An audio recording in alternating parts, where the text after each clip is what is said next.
Bienvenidos a Radio Intereconomía, Capital Intereconomía. Es lunes 18 de mayo y el día viene con resaca por el resultado electoral anoche en Andalucía, algo que es interpretado, claro, está en clave nacional.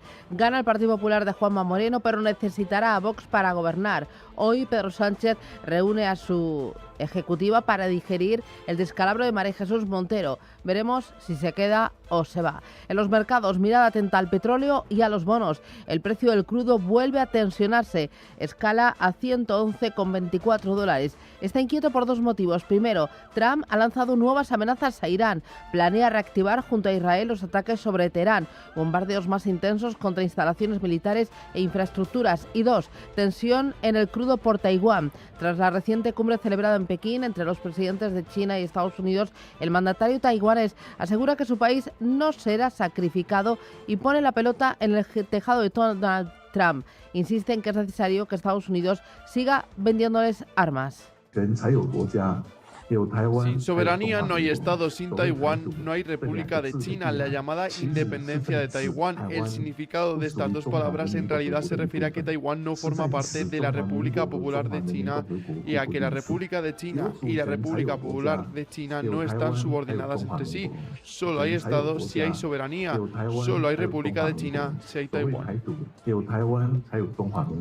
Mensaje directo a Donald Trump, que tras su regreso de Pekín dejaba en el aire la aprobación de un paquete de armas a la isla, al subrayar que se trata de una muy buena ficha de negociación con Xi Jinping. Durante una entrevista a Fox News, Trump también expresaba su rechazo a una eventual declaración formal de independencia de Taiwán, ya que, afirmaba, no quiere que se produzca una guerra.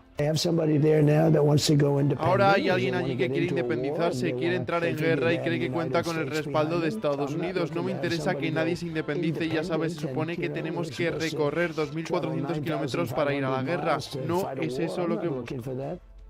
Asesores del mandatario republicano consideran que ha aumentado el riesgo de una posible ofensiva militar de China contra Taiwán durante los próximos 5 años. Según informes revelados por el medio Axios, los colaboradores del presidente advierten que Xi Jinping ha aprovechado el encuentro para consolidar una postura agresiva. La estrategia de Pekín es clara: dejar de presentarse como una potencia emergente para exigir un trato de igualdad ante Estados Unidos bajo la estricta premisa de que Taiwán le pertenece. Los inversores compran y venden en función del optimismo que van calibrando en torno a los resultados de la visita de Trump a China y las negociaciones en Oriente Medio. En ambos casos no hay avances, y eso se refleja en el repunte del crudo, en la volatilidad de las bolsas y en las fuertes ventas de bonos. La perspectiva de un petróleo más caro, inflación más alta y tipos de interés al alza invita a vender bonos. Bajan sus precios y suben las rentabilidades. El 10 años americano vuelve a zona de alerta. Está en el 4,62%. Ojo que el rendimiento del Treasury influye en el coste de las hipotecas, en los préstamos para automóviles y otras deudas del consumo en Estados Unidos. Cuando suben las rentabilidades, los consumidores lo notan. Es una tasa que fija el mercado y no la Reserva Federal. El 10 años británico escala al 5,14%, mientras las filas laboristas deciden quién ocupa el puesto de Keir Starmer al frente del partido. El Bund ofrece un rendimiento del 3,12% y el español a 10 años en el 3,54%. El nipón se queda el 10 años en el 2,71%. Estamos viendo ventas en los bonos, ventas en las acciones asiáticas y también los futuros de Wall Street y de Europa. El dólar se fortalece y las divisas asiáticas retroceden por el riesgo inflacionario. Todo en una jornada donde los datos de China registran el golpe del mayor coste energético. Eva Villanueva, buenos días. Muy buenos días, Susana. Pues sí, como estás señalando, en las bolsas se ve como no hay apetito por el riesgo. Los futuros caen y en Asia, como dices, mayoría de órdenes vendedoras con una además macro en China que decepciona, que constata ralentización. Las ventas minoristas tocan su nivel más bajo en 40 meses. La producción industrial decepciona. Y todo en medio de esos mayores costes energéticos por Oriente Medio, señalando como China es el gran importador de petróleo del mundo. El Hansen de Hong Kong cae hasta ahora el 1,16%, pero el protagonismo en Asia se escribe esta mañana por el Kospi surcoreano, que ha revertido lo que ha sido el movimiento inicial del día de caída de más del 4% y que se recupera hasta ahora un 0,70% con el impulso de Samsung, mientras el gobierno trata de evitar la huelga. En el índice de Nikkei en Tokio vemos retrocesos del 0,6%.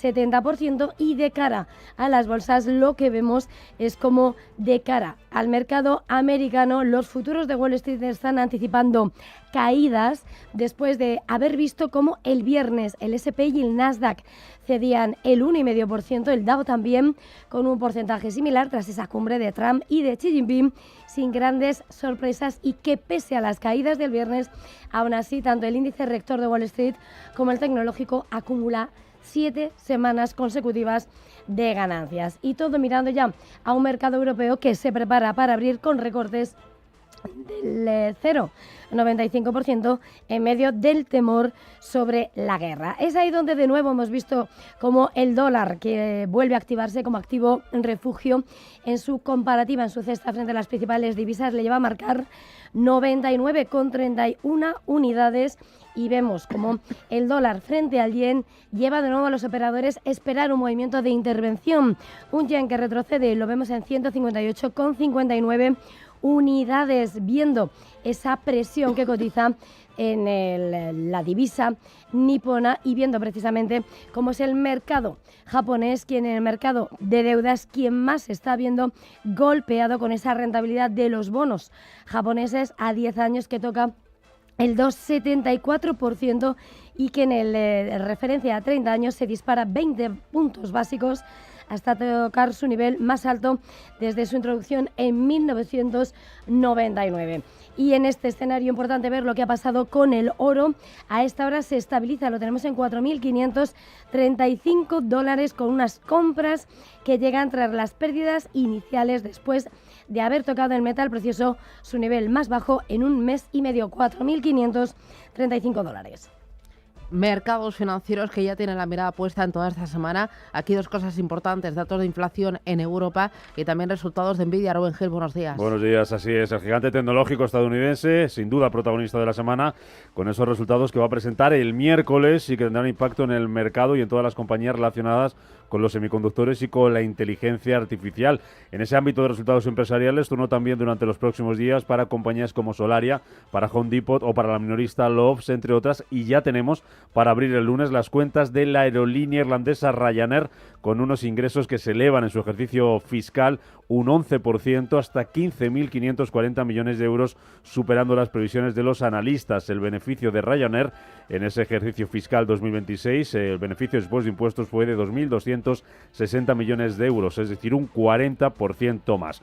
Resultados que se van a cotizar esta mañana en las bolsas europeas. Por el lado empresarial, habrá que estar también pendientes estos días de la posible huelga en Samsung, prevista para el miércoles y que podría paralizar su producción. Y mañana martes Google va a celebrar su conferencia de desarrolladores, ese evento anual en el que anuncia las nuevas innovaciones en software, en inteligencia artificial y en plataformas. En cuanto a referencias y en cuanto a datos, lo más destacado esta semana, como decías, ese dato de inflación de abril que se publica el miércoles en la eurozona y también en el Reino Unido. Ese mismo día, el miércoles, se publican las actas de la última reunión de la Reserva Federal, recordemos la última con Jerome Powell como presidente. Además, el jueves vamos a conocer los PMIs adelantados del mes de mayo y el viernes se publican datos de PIB, datos de crecimiento en Alemania y en Japón, y tendremos también cifras de confianza del consumidor en Alemania con el GfK y con el IFO, y también en Estados Unidos con la confianza del consumidor por parte de la Universidad de Michigan.